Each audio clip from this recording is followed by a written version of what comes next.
shagoyyeen bifa fiizikaalaa ta'e akkana kana garuu jechi abaaramaa jira.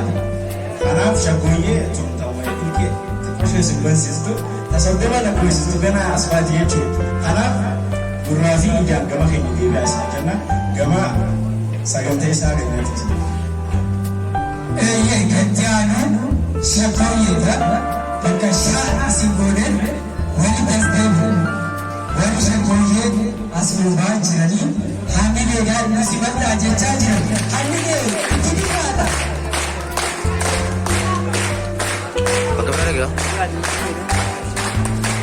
Hamileedhaan wali shagoyyeen fa'aa jiranii nasi bal'aa.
Oromoo afaan hin jettire.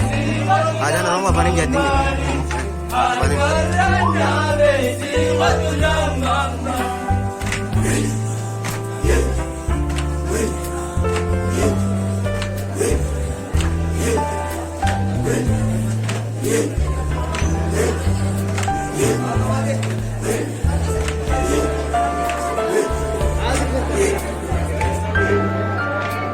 Sagalee bisi.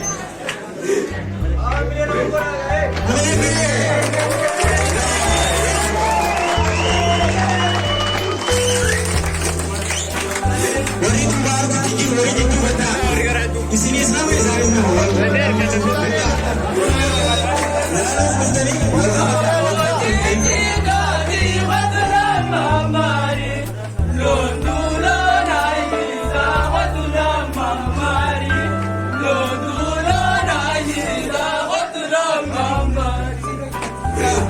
Kursi dah ada minum buah.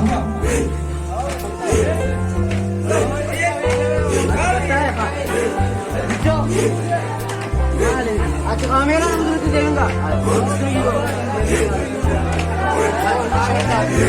Ganta kasih betul lagi.